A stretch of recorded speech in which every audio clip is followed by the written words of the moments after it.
வெறும் 10 ரூபாய்க்கு டேஸ்டியான ஃபர்ஸ்ட் கிளாஸ் பிரீமியம் லஞ்ச், அதுவும் நம்ம நாஞ்சில் நாட்டுல. எஸ், நம்ம கன்னியாகுமரி மாவட்டத்துக்கு பெருமை சேர்க்கும் மற்றொரு மணிமகுடமாய் 2025 ஆகஸ்ட் 15 முதல் ஹெவன்ஸ் கார்டன் உணவு, உறைவிடம், முதியோர் பராமரிப்பு ஆகியவற்றிற்கான லாப நோக்கமற்ற மனிதநேய சேவை. நம் நாஞ்சில் நாட்டு மண்ணில் வருகிற ஆகஸ்ட் 15 முதல் முதியோருக்கான நம்ம ஹெவன்ஸ் கார்டனில் பகல் நேர முதியோர் பராமரிப்பு, உழைப்போருக்கு 10 ரூபாய் மலிவு விலை மதிய உணவு மற்றும் வேலை மற்றும் பணியின் காரணமாக கன்னியாகுமரி வருவோருக்கு உணவு, தங்குமிடம் போன்ற கவலைகளுக்கு நிரந்தர தீர்வாய் இருக்கவே இருக்கு ஹெவன்ஸ் கார்டன். இனி வரும் தலைமுறைக்கான பரலோக முதலீடு. For more details, call 7397717397.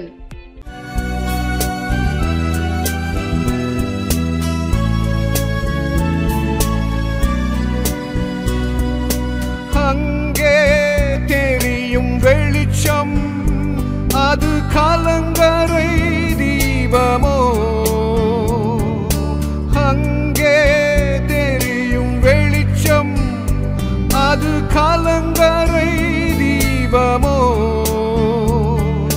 இயேசு ராஜனின் முகத்தின் வெளிச்சமே, இயேசு ராஜனின் முகத்தின் வெளிச்சமே, முகத்தின் வெளிச்சமே. என் இதயம் இயேசுவுக்கு தெரியும், என் வேதனை இயேசுவுக்கு புரியும். என் தனிமை, என் சோர்வுகள் இயேசுவை தேற்றுவார், இயேசுவை தேற்றுவார். இன்றைக்கும் கூட வசனத்தின் வெளிச்சத்தில் தேவனுடைய கிரியைகள் என்ற தலைப்பில் நெகேமியா 6:16 வசனத்தை மையமாய் கொண்டு உங்களோடு ஒரு சில வார்த்தைகளை நான் பகிர்ந்து கொள்ள வாஞ்சிக்கிறேன். இது ஒரு பெரிய தேவ செய்தி அல்ல. ஏன்னா நெகேமியா சப்ஜெக்டை பொறுத்த வரைக்கும் நெகேமியாவுடைய வார்த்தைகள் ரொம்ப பெரிய தரிசனம், பறந்து விரிந்த தரிசனம்.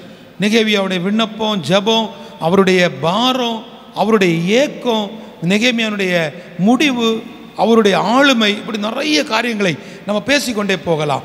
ஆனால் உங்களோடு கூட உங்களுக்கு புரியும்படியாய் ஒரு யதார்த்தமாக சில காரியங்களை நான் அன்பின் பகிர்வாய் வைக்க வாஞ்சிக்கிறேன். என்னோடு திருப்பிக் கொள்ளுங்கள். நெகேமியா 6:16. எங்கள் பகைஞர் எல்லாரும் அதை கேட்டபோதும் எங்கள் சுற்றுப்புறத்தாராகிய புறஜாதியான அனைவரும் கண்டபோதும் மிகவும் முன்னேற்று போய் இந்த கிரியை எங்கள் தேவனால் கைகூடி வந்ததென்று அறிந்தார்கள். அல்லேலூயா. இந்த வசனம் என்ன சொல்லுகிறது? ஐயா, உங்களை சுற்றி ஒரு கூட்டம் ஜனங்கள் இருந்தார்கள், அவர்கள் உங்களுக்கு பகைஞரா யாருன்னு உங்களுக்கு தெரியல. இங்க வசனம் சொல்லுகிறது, எங்கள் பகைஞர் எல்லாரும் அதை கேட்டபோதும் எங்கள் சுற்றுப்புறத்தாராகிய புறஜாதி. 2 விதமான ஜனங்கள் இங்கே இருக்கிறாங்க. யாரெல்லாம்? புறஜாதி மக்களும் இருக்கிறாங்க, பகைஞர்களும் இருக்கிறாங்க. என் அன்பு தேவ பிள்ளைகளே, இந்த வார்த்தை இன்றைக்கு உங்களுக்குள்ள ஒரு பெரிய மாற்றத்தை கொண்டு வரும். என்ன தெரியுமா? எனக்கு புறஜாதியாக இருக்கக்கூடியவங்களை பற்றி நல்லா தெரியும், ஆனால் என்னுடைய எதிரி யாருன்னு தெரியாது. ஏன்னா எதிரி எதிர்ப்பில் நிற்க மாட்டான். நம்ம நினச்சிட்டு இருக்கிறோம் எதிரின்னா எங்கே வந்து நிற்பார்? முன்னாடி வந்து நிற்பார். முன்னாடி ஒரு நாள் நிற்க மாட்டான், கூடவே இருப்பான். தெளிவாக ஆண்டவர் உனக்கு பேசுகிறார். உனக்கு எதிரியை நீ பக்கத்து வீட்டில் தேடாதே, உனது எதிரியை உனக்கு முன்பாக தேடாதே.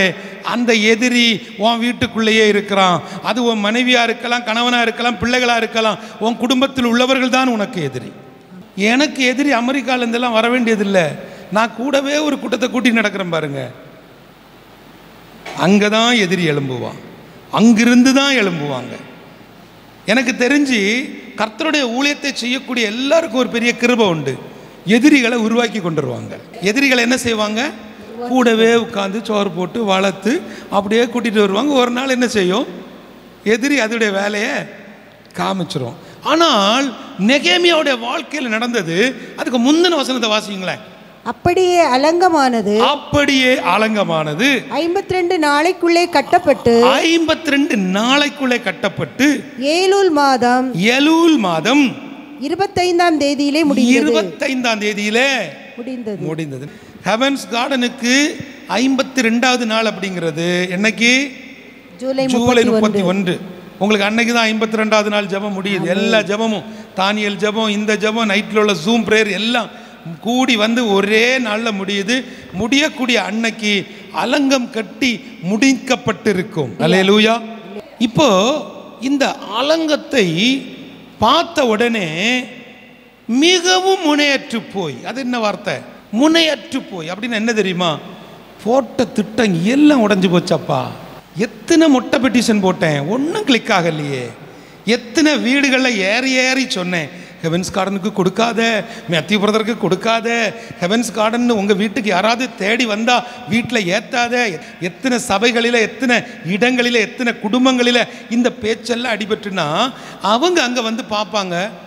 மிகவும் முனையற்று போய் அவங்களால தாங்க முடியாது. ஐயையோ, நம்ம போட்ட திட்டம் இவன் பேஸ்மெண்ட்டோட முடிஞ்சிருப்பான்ல நினச்சோம். இது இப்போ இங்கே இல்லை நிற்கிது. ஏன்னா கழுத்து இப்படி நின்று தான் பார்க்கணும். எனக்கு நன்மை செய்தவர், எனக்கு அற்புதம் செய்தவர், எனக்கு இப்படிப்பட்ட ஒரு பெரிய காரியத்தை செய்த அந்த ஜீவனுள்ள தேவன் உங்களுக்கும் செய்வார். உங்கள் குடும்பங்களிலே அதை செய்வார். குறிப்பாய் உங்கள் பிள்ளைகளில் வாழ்வில் தலைமுறை ஆசீர்வாதங்களை கர்த்தர் தருவார். 50 வயசு வரைக்கும் ரொம்ப ஆசைப்பட்டீங்க. ஆனால் 60 வயசுக்கு அப்புறம் உங்கள் ஆசை அவ்வளோ என்னது தான், என் பிள்ளை நல்லா இருக்கணும், என் பிள்ளைக்கு சீக்கிரம் குழந்தை பிறக்கணும், என் பிள்ளை சீக்கிரம் வீடு கட்டணும், நல்ல வேலையில் இருக்கணும். இதுதானே நம்ம ஆசை. எனக்கே செய்தவர் உங்களை எப்படி கைவிடுவார்? இந்த பகைஞர்களும் இந்த புறஜாதி மக்களும் வந்து பார்க்குறாங்க, என்னடா இது அலங்கம், எருசலேமினுடைய அலங்கங்கள் கட்டி முடித்த உடனே, அதை பார்த்த உடனே அவங்க செய்த காரியம் என்ன? மிகவும் முனையற்று போய் இந்த கிரியை எங்கள் தேவனால் கைகூடி வந்ததென்று அறிந்தார்கள். ஹெவன்ஸ் கார்டனை வந்து 31ஆம் தேதி பார்க்குறவங்க கிட்ட இதை தேவன் செய்த கிரியைன்னு நீங்க சொல்லணும்னு கர்த்தர் விரும்புகிறார். ஆமென். நான் தான் கொடுத்தேன், அந்த பேனருக்கு பற்றியுள்ள நோனாக்கும் வாங்கி கொடுத்தேன். அண்ணா இருக்குல்ல அந்த தண்ணி டேங்கு, அது நான் தான் வாங்கி கொடுத்தேன். அதை ஆண்டவர் விரும்பல. பகைஞர்களுக்கும் புறஜாதி மக்களுக்கும் தெரிய வேண்டியது என்னது? ஒன்னே ஒன்று, இந்த கிரியை எங்கள் தேவனால் கைகூடி வந்தது. அதை நீங்க என்ன செய்யணும்? சொல்லணும். அங்க நீங்க சொல்லணும். அதுக்கு தான் நாங்கள் என்ன செஞ்சு வச்சிருக்கிறோம் உங்களுக்காக. அந்த இன்விடேஷன்லேயே என்ன போட்டோம்? அழைப்பிலேயே போட்டுட்டோம். காலையில் பிரதிஷ்டை, அதுக்கு அடுத்தது பரிசுத்த நன்றியறுதல் ஜெபம், அதுக்கப்புறம் அன்பின் விருந்து, அதுக்கப்புறம் இன்னொரு தேங்க்ஸ் கிவிங் ப்ரேயர், அதுக்கப்புறம் முழங்கால் ஜெபம். இது எல்லாத்துலேயும் நீங்கள் என்ன செய்யலாம்? டைமுக்கு வந்துடலாம். இல்லையா காலையில் அதில் வந்துட்டு பெட்டி படுக்கூட அதில் உட்காந்துட்டு நான் சாயங்காலம் தான் போவேன்னு சொல்கிறவங்களுக்கு மனதார வரவேற்கிறோம். நீங்கள் தான் இந்த குடும்பத்தில் உள்ள ஆள். 3 காரியங்களை நான் தேவனுடைய கிரியைகளாக பார்க்குறேன். முதலாவது என்ன பார்க்குறேன் அப்படின்னா, என்னோட திருப்பிக் கொள்ளுங்க, 4வது அதிகாரம். 4வது அதிகாரத்தில் 7-8 வசனங்கள். எருசலேமில் அலங்கத்தை கட்டுகிற வேலை வளர்ந்தேறுகிறது என்றும் உங்களுடைய குடும்பங்களில், தனிப்பட்ட வாழ்க்கையில், உங்கள் வீட்டில் ஒரு சின்ன வளர்ச்சியை ஒருத்தன் பார்த்துட்டானாலும் அவனால் தாங்க முடியாது. அடுத்தது, இடிக்கப்பட்ட இடங்கள் அடைபட்டு வருகிறது என்றும். நல்ல கவனிங்கம்மா. உங்கள் வீட்டுக்குள்ள ஒரு பிரச்சனை அப்படியே நடந்தால் எல்லாருக்கும் சந்தோஷம். என்னைக்கு பார்த்தாலும் வீட்டுக்காரர் குடிச்சிட்டு சண்டை போட்டால் எல்லாருக்கும் பிடிக்கும். அந்த ஓட்டையை அடைப்பதற்கு அல்லனா அடைப்படுவதற்கு யாருக்கும் அவசியம் இல்லை. ஏன்? நீங்கள் வளருவது உங்கள் சத்துருக்களுக்கு ஒரு நாளும் பிடிக்காது. கொஞ்சம் திரும்பி பாருங்கள் உங்கள் வாழ்க்கையை, உங்கள் தனிப்பட்ட வாழ்க்கையை திரும்பி பாருங்கள். உங்களுக்கு எப்போமோ கிடைக்க வேண்டிய ஒரு போஸ்டிங், எப்போமோ வர வேண்டிய ஒரு அரியர், எப்போமோ கிடைக்க வேண்டிய ஒரு நன்மை, அது தடைபட்டு கிடக்கும். அது தாமதப்பட்டு போயிட்டே இருக்கும். இடையில தடையாக இருக்கிறது யாருன்னு அங்கே போய் பார்த்தீங்கன்னா கூடவே இருக்கிற ஒருத்தனாக இருப்பான், கூடவே இருக்கக்கூடிய ஒரு சகோதரனாக இருப்பான், சகோதரியாக இருப்பான். ஆனால் தினமும் அவன் உங்களுக்கு ப்ரைஸ்லாட் சொல்லியிருப்பான், தினமும் காலைல குட் மார்னிங் அனுப்பியிருப்பான், தினமும் தத்துவம் எல்லாம் அனுப்பி விட்டுட்டே தான் இருப்பான். ஆனால் அவனுடைய ஊழியத்தில் கரெக்டாக இருந்து அவன் செய்யக்கூடிய வேலையை என்ன செஞ்சிருவான்? செய்திருவான். அவனுடைய ஒரே நோக்கம் என்ன? இந்த வசனத்தை முடிங்க. இடங்கள் அடைபட்டு வருகிறது என்றும் சம்பல்லாத்தும் தொபியாவும் சன்பலாத்தும் தொபியாவும் அரபியரும் அம்மோனியரும் அஸ்தோத்தியரும் கேட்டபோது அவர்கள் மிகவும் எரிச்சலாகி ஆமென் அவர்கள் மிகவும் எரிச்சலாகி அடுத்தது எருசலேமின் மேல் யுத்தம் பண்ண எல்லாரும் ஏகமாய் வரவும் வேலையை தடுக்கவும் கட்டுப்பாடு பண்ணினார்கள். ஹல்லேலூயா. உங்க தனிப்பட்ட வாழ்க்கையில என்றைக்கு நீங்கள் ஒரு ஸ்டெப் எடுத்து வைக்கிறீர்களோ அந்த ஒரு ஸ்டெப் வளர்ச்சியை இந்த உலகம் ஏற்றுக்கொள்ளாது.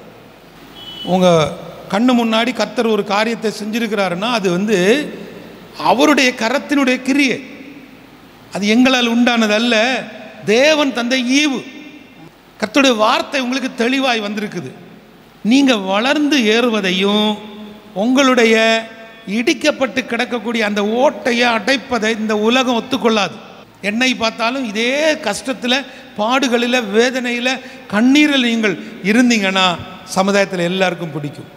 என்னை விட நீ ஒரு ஸ்டெப் நீ வளரக்கூடாது, விட்டு கொடுக்க மாட்டோம். ஒரு சென்ட் விட்டு கொடுக்க மாட்டோம். ஒரு சென்டா, ஒரு சின்ன ஒரு அங்குலம் கல் தட்டி லேட்டு அந்த பக்கம் எல்லை கல்லை பிடுங்கி மாற்றிட்டான், கழுத்தை வெட்டிடுவோம். முந்தின நாள் வரைக்கும் கழுத்தில் கை போட்டுட்டு அண்ணன் தம்பியா பழகின குடும்பங்கள் சின்ன ஒரு காரியத்தில் ஒட்டுமொத்த குடும்பமும் என்ன ஆகி போயிடும், தகர்ந்து போயிடும். காரணம் என்ன தெரியுமா? அவர்களுக்குள் இருக்கக்கூடிய எரிச்சல் வெளியில் வரும். அந்த எரிச்சல் வெளியில் வரும் பொழுது ஆண்டவர் ஒரு காரியத்தை செய்வார். அதான் அவருடைய கிரியை. என்ன தெரியுமா? 4வது அதிகாரம் 15லேருந்து 23 வரைக்கும் நீங்கள் போய் படித்து பாருங்கள். அங்கே உங்களுக்கு தெளிவாக சொல்லப்பட்டிருக்கக்கூடிய ஒரு காரியம் என்ன தெரியுமாங்க? உங்கள் கூட இருக்கிறவர்கள், உங்கள் கூட ஊழியத்தில், உங்கள் கூட குடும்பத்தில் இருக்கிறவர்கள் உங்களுக்காக நின்று யுத்தம் செய்வார்கள், உங்களுக்காக நிற்பாங்க. அதுக்கு ஒரு சின்ன வசனத்தை மட்டும் வாசிக்கிறேன். 17வது வசனம். அலங்கத்திலே கட்டுகிறவர்களும் சுமை சுமக்கிறவர்களும் சுமையேற்றுகிறவர்களும் அவரவர் ஒரு கையினாலே வேலை செய்து மறு கையினாலே ஆயுதம் பிடித்திருந்தார்கள். இங்க யாரும் பார்ட் டைம் பார்க்கல. அவர்களுடைய முழு வேலையில ஒரு கையில கட்டுமான பணி, ஒரு கையில என்னது, ஈட்டி, வந்தா குத்துறதுக்கு வெட்டுறதுக்கு எல்லாம் ரெடி. இன்னைக்கு வரைக்கும், இந்த நிமிஷம் வரைக்கும் உங்களுடைய குடும்பங்களில் நீங்கள் நான் சமைச்சிட்டே இருக்கிறேன், நான் ஹவுஸ் ஒய்ஃப், இந்த மாதிரி டயலாக் விட்டுட்டு இருக்கக்கூடிய சகோதரிகள் மனம் திரும்புங்க. அந்த வேலையை ஒரு கையில் செய்யுங்க, இன்னொரு கையினால நீங்கள் இந்த உலகத்திலிருந்து, இந்த உலகத்தின் அதிபதி ஒரு பொல்லாங்கன் உங்கள் பிள்ளைகளுக்கு விரோதமாய், உங்கள் கணவனுக்கு விரோதமாய் எழும்பி வரக்கூடிய அந்த சத்துருவை அழிப்பதற்கு ஜெபத்தில் தரித்து நில்லுங்கள். உங்களுடைய பெரிய பலகீனம் என்ன தெரியுமா? வீட்டை நான் தான் சோறு பொங்கினேன், நான் தான் கட்டினேன், மத்தியானம் சாப்பிடுறது எல்லாம் இது நான் உண்டாக்குனது சொல்லாதீங்க. அதை ஒரு கையில் செய்யுங்க. அது நம்முடைய கடமையாக இருக்கட்டும். ஏண்டால் குடும்பத்தின் தலைவன், அந்த குடும்பத்தினுடைய பொறுப்பாளர், அந்த குடும்பத்துக்கு மிக முக்கியஸ்தர், அவன் போய் உழைத்து கொண்டு வந்தால் தான் அந்த குடும்பத்தை கட்டி எழுப்ப முடியும். குடும்பத்தில் உள்ள தலைவன் படுத்துட்டா என்ன செய்ய முடியும்? குடும்பத்துக்கு சம்பாதித்து கொண்டு வரக்கூடிய மகன் படுத்து விட்டா என்ன செய்ய முடியும்? அப்போ நீங்கள் எங்கே நிற்கணும்? திறப்பில் நிற்கணும். ஒரு கையில் அந்த யுத்தத்துக்கு என்ன செய்யணுமா? ரெடியாக நிற்கணும். ஆண்டவர் இன்றைக்கு உங்களுக்கு ஒரு நம்பிக்கையை கொடுக்கிறார். அதான் அவருடைய கிரியை. இன்னைக்கு வரைக்கும் நீங்கள் இருந்த சூழ்நிலைமைகளை அவர் மாற்றி உங்களுக்காக சூழ்நிலைமைகளை அவர் சாதகமாக்கி தருவார். நம்மோடு கூட அவர் வருவார். ரெண்டாவதாக தேவன் நமக்கு செய்யக்கூடிய இன்னொரு கிரியை என்ன தெரியுமா? என்னோட திருப்பிக் கொள்ளுங்க. 6வது அதிகாரம் 9வது வசனம். அந்த வேலை நடந்தேறாதபடிக்கு எங்கள் கை சலித்து போம் என்று சொல்லி அவர்கள் எல்லாரும் எங்களை பயமுறுத்த பார்த்தார்கள். ஆதலால் தேவனே நீர் என் கைகளை திடப்படுத்தியருளும். ஆதலால் தேவனே நீர் எங்கள் கைகளை திடப்படுத்தியருளும். நெகேமியாவுடைய கதை ஒரு பக்கம் ஓடிட்டு இருக்குது, ஒரு பக்கம் ஹெவன்ஸ் கார்டன் கதை ஓடிட்டு இருக்குது. ஆனா இங்க இந்த ரெண்டு கதையும் மேட்டர் இல்லை. சப்ஜெக்ட் நீங்க தான் சப்ஜெக்ட். வீட்டில் உட்கார்ந்து பார்த்துட்டு இருக்கக்கூடிய நீங்க தான் சப்ஜெக்ட். வசனம் தெளிவாக சொல்லுகிறது, அந்த வேலை நடந்தேறாதபடிக்கு எங்கள் கை சலிந்து போம் என்று சொல்லி அவர்கள் எல்லாரும் எங்களை பயமுறுத்த பார்த்தார்கள். கவனிங்கம்மா, வேலை நடந்தும் ஏறாது. புரியுதா உங்களுக்கு? நீங்க விருதே செய்யாதீங்க, கஷ்டப்பட்டு இதை செய்யாதீங்க. வெளிநாட்டுக்கு வீட்டுக்காரருக்கு பணம் கொடுக்காதீங்க. இந்த பணம் வீணாதான் போகும். பிள்ளை என்னத்துக்கு அங்கே கொண்டு படிக்க வைக்கணும்? ஏன் இங்கே படிக்க முடியாதோ? ஓ அங்கே தான் படிப்பாளோ? அடுத்த நிலைக்கு உங்களை விட மாட்டார்கள். உங்கள் குடும்பங்கள் நடக்கும், இப்போ நடந்துகிட்டே இருக்கும். இது எதுக்கு அங்கே போய் படிக்கணும், இங்கே படித்தா போதாதா, அங்கேயே பணம் கொடுக்கணும், இதை கொடுக்காது அதை கொடுக்காது. என்ன செய்வாங்களா, அவங்கள பயமுறுத்துவார்கள். இந்த பயம் என்ன செய்யும், உங்களுக்குள்ள ஒரு சோர்வை கொண்டு வந்து விடும். இந்த சோர்வு வந்துட்டுன்னா ஆட்டோமேட்டிக்காக நீங்கள் என்ன செஞ்சிருவீங்க, முதலாவது ஜெபத்தை விட்டு வெளியே வந்துடுவீங்க. அந்த ஒரு விக்கெட் அவுட் ஆகணும். அந்த ஒரு விக்கெட்டு தான் அவனுடைய மோட்டிவ். உங்களை ஜெபத்தை விட்டு தூக்கணும், உங்களை ஜெபிக்க விடாமல் ஆக்கணும். உங்களோடு கூட பிரயாணப்பட்டதில் பலர் இப்போ இல்லாமல் இருக்கலாம்.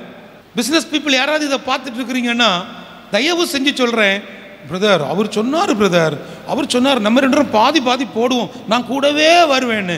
இப்போ அவர் பாதியில் விட்டுட்டு, அவர் பாதியில் விட்டுட்டு போவல்ல, நீ நல்லா இருக்க வேண்டும் என்பதற்காக, உன் வாழ்க்கையை மேன்மைப்படுத்துவதற்காக அவனை கர்த்தர் தூக்கி எடுத்துட்டார். ஏன்னா அவன் இருக்கிறது வரைக்கும் நீ வளர முடியாது. அவன் என்ன செய்வான் தெரியுமா, டெண்டர் கொடுக்க போனாலும் பயம் காட்டுவான், கையை பிடிச்சி இழுப்பான், நல்லா பார்த்து கொடு, வேணுமா வேண்டாமா, எங்கே வச்சு அப்படியே கழுத்தில் கத்தி வச்சு பேசுவான். கர்த்தர் உங்களுக்குன்னு ஒரு காரியத்தை நிச்சயம் பண்ணிட்டா அதை ஒரு மனுஷனும் தடுக்க முடியாது, ஒரு மனுஷனும் தடுக்க முடியாது. ஆமா, இன்றைக்கு தெரியுங்க, இன்னைக்கும் தெரியும். நீங்கள் எல்லாரும் ஜெபிக்கிறீங்க, நீங்கள் எல்லாரும் கண்ணீர் விடுறீங்க, கஷ்டத்தின் மத்தியிலையும் ஒரு சதுரடிக்கு 2100 ரூபா கொடுக்குறீங்க, நான் இது வாங்கி தரேன் அது வாங்கி, நிறைய பேர் பேசுகிறீங்க. ஆனால் இன்னைக்கும் அந்த கட்டடத்தை சுற்றி சுற்றி சுற்றி சுற்றி அநேக சத்துருக்கள், அநேக விரோதிகள் ஓடிக்கொண்டிருக்கிறாங்க, நடந்து திரிகிறார்கள். எதற்கு தெரியுமா, இதை எப்படி தடுக்கலாம்? வசனம் எவ்வளோ அழகாக நமக்கு கொடுத்துருக்கு பார்த்தீங்களா? அப்போ இந்த நெகேமியா என்ன சொல்கிறான், ஆண்டவரே என்னுடைய கரத்தை திடப்படுத்தும். ஆனால் இதே நெகேமியா 2வது அதிகாரம் 18வது வசனத்துக்கு வாங்க. நெகேமியா 2:18.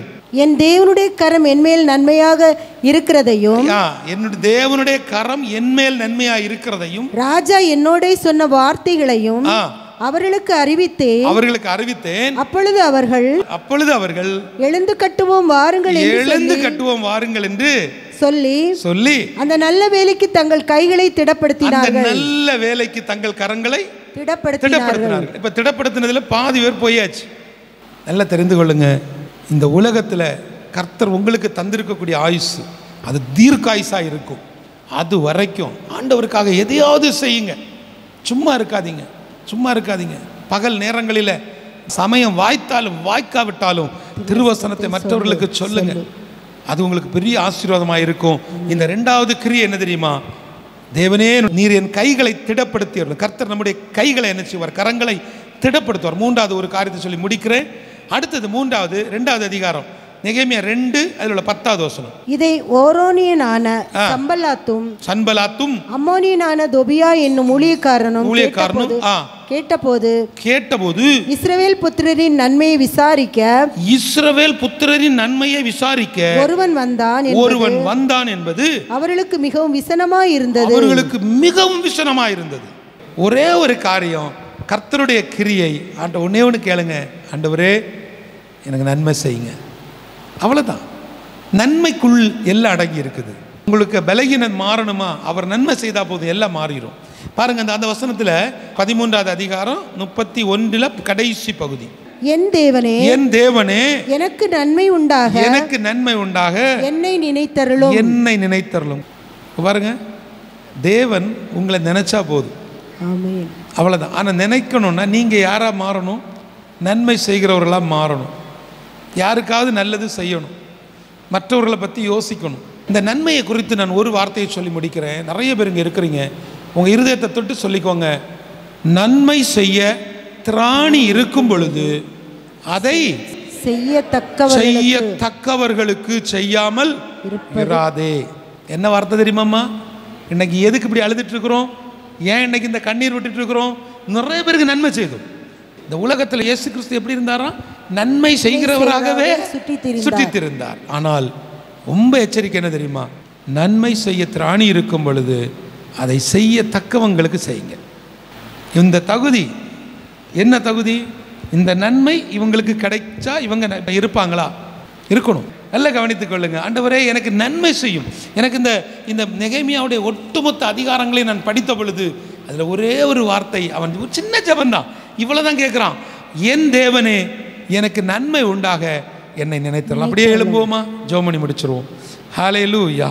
கிருபை கிருபை. ஆண்டவரே, இன்னைக்கு எங்களோடு கூட 3 காரியங்களை கொண்டு தேவனுடைய கிரியைகள் எப்படிப்பட்டது என்பதை 3 காரியங்கள் வழியாக நாங்கள் சிந்தித்திருக்கிறோம்ப்பா. அப்பா, நாங்கள் இன்றைக்கு அந்த ஒரு பெரிய ஒரு நன்மை, எங்களுடைய சூழ்நிலைமைகளை மாற்றக்கூடிய காரியத்தில் கர்த்தர் எங்களோடு கூட இருப்பீர், உம்முடைய கிரியைகள் வெளிப்படும் என்பதை, உம்முடைய கரங்களின் எங்களுடைய கைகளின் கிரியைகளை நீரே பொறுப்படுத்திக் கொள்ளுமப்பா. எல்லாரும் ஜெபிக்கலாமா? அடுத்தது பாருங்க, 3ஆவதாக நன்மை செய்யக்கூடிய காரியம். ஒரே ஒரு வார்த்தை சொல்லுங்க, என் தேவனே எனக்கு நன்மை உண்டாக என்னை நினைத்தருளும். உலக மனிதர்களுக்கெல்லாம் நன்மை செய்திருக்கிறேன், எத்தனையோ பேருக்கு நல்லது செய்திருக்கிறேன். இந்த வயசுல கூட என்னை யார் எங்க கூப்பிட்டாலும் ஓடி போயிடுவேன். எல்லாருக்கும் நன்மை செஞ்சுட்டு இருக்கிறேன்ப்பா. நீங்க என்ன நினைச்சுக்கோங்க. இந்த மனுஷங்க சில நேரத்தில் என்ன நினைக்க மாட்டாங்க. இந்த மனிதர்கள் சில நேரத்தில் என்ன இன்விடேஷன்ல சேர்க்க மாட்டாங்க. இந்த மனிதர்கள் சில நேரம் என்னை கூப்பிட மாட்டாங்க, அவர்களுடைய கூட்டத்தில் சேர்த்து கொள்ள மாட்டாங்க. ஆனா நான் விசுவாசிக்கிறேன், அப்பா எனக்கு நன்மை உண்டாக, என் தலைமுறைக்கு ஆசீர்வாதம் உண்டாக என்னை நினைத்தரணும். ஜெபிங்க ஜெபிங்க. அப்பாவுடைய பெரிய ஒரு கிருபை நமக்குள்ள. இது மேல கைகளை எடுத்து இருதயத்தில் வைக்கலாமா? ஒரு நிமிஷம், ஒரே ஒரு நிமிஷம். எத்தனை எதிர்ப்புகள் இருந்தாலும், எத்தனை எரிச்சல்கள் நமக்கு விரோதமாக எழும்பினாலும், எந்த விதத்தில் நம்முடைய எதிர்பார்ப்புகள் இருந்தாலும், தேவனே எனக்கு நன்மை உண்டாக நீர் என்னை நினைத்தருளும் என்று சொல்லி யாரெல்லாம் வாய்களை திறந்து கேட்கிறீங்களோ அந்த நிமிஷமே கர்த்தருடைய ஆவியானவர் திட்டமும் தெளிவுமாய் பிரத்யட்சமாய் உங்கள் மேல வெளிப்படுவார். கிருபைக்கு நன்றி செலுத்துகிறோம். நம்முடைய பரிசுத்த ஆவியானவரை கொண்டு நீர் எங்களோடு பேசியதற்காய் நன்றி. தேவனுடைய கிரியைகள் எங்கள் மூலமாய் வெளிப்படட்டும். வீடுகளை உட்கார்ந்து இந்த வார்த்தையை கேட்டு எங்களோடு ஜெபிக்கிற ஒவ்வொரு பிள்ளைகளுடைய தனிப்பட்ட வாழ்க்கையிலையும் நன்மை உண்டாகட்டும். ஹெவன்ஸ் கார்டன் கட்டுமான பணிக்காக, நேபாள் தரிசன ஊழியத்திற்காக பொருத்தனை எடுத்திருக்கிறவர்கள், மாதந்தோறும் உதவி செய்து கொண்டிருக்கக்கூடிய ஒவ்வொரு தனிநபர்களுக்காக, ஒவ்வொரு குடும்பங்களுக்காக, ஒவ்வொரு தேவ ஊழியர்களுக்காக ஜெபிக்கிறோம் ஆண்டவரே. அப்பா, நன்மை செய்வதற்காகவே இந்த தரிசன ஊழியத்திற்கு என்று சொல்லி நீர் தந்த தேவ ஊழியர்கள் சங்கமத்திற்காக ஜெபிக்கிறோம் ஆண்டவரே. நீர் இடைபெற்றிருப்பதற்காய் நன்றி. நீர் எங்களுக்கு நல்ல ஐக்கியத்தை தந்திருப்பதற்காய் நன்றி. அநேகருடைய காயங்களை கட்டுவதற்கு நீர் எங்களை ஒருமுகப்படுத்தி இருப்பதற்காய், ஒருமனப்படுத்தி இருப்பதற்காய், ஒன்று கூடி வர செய்த தயவுக்காய் நன்றி செலுத்துகிறோம் ஆண்டவரே. கிருபைக்கு நன்றி, கிருபைக்கு நன்றி. இயேசுவின் மூலம் ஜெபிக்கிறேன் நல்ல பிதாவே. வெறும் 10 ரூபாய்க்கு டேஸ்டியான ஃபர்ஸ்ட் கிளாஸ் பிரீமியம் லஞ்ச், அதுவும் நம்ம நாஞ்சில் நாட்டுல. எஸ், நம்ம கன்னியாகுமரி மாவட்டத்துக்கு பெருமை சேர்க்கும் மற்றொரு மணிமகுடமாய் 2025 ஆகஸ்ட் 15 முதல் ஹெவன்ஸ் கார்டன் உணவு, உறைவிடம், முதியோர் பராமரிப்பு ஆகியவற்றிற்கான லாப நோக்கமற்ற மனிதநேய சேவை நம் நாஞ்சில் நாட்டு மண்ணில் வருகிற ஆகஸ்ட் 15 முதல் முதியோருக்கான நம்ம ஹெவன்ஸ் கார்டனில் பகல் நேர முதியோர் பராமரிப்பு, உழைப்போருக்கு 10 ரூபாய் மலிவு விலை மதிய உணவு மற்றும் வேலை மற்றும் பணியின் காரணமாக கன்னியாகுமரி வருவோருக்கு உணவு, தங்குமிடம் போன்ற கவலைகளுக்கு நிரந்தர தீர்வாய் இருக்கவே இருக்கு ஹெவன்ஸ் கார்டன். இனி வரும் தலைமுறைக்கான பரலோக முதலீடு. For more details call 7397717397.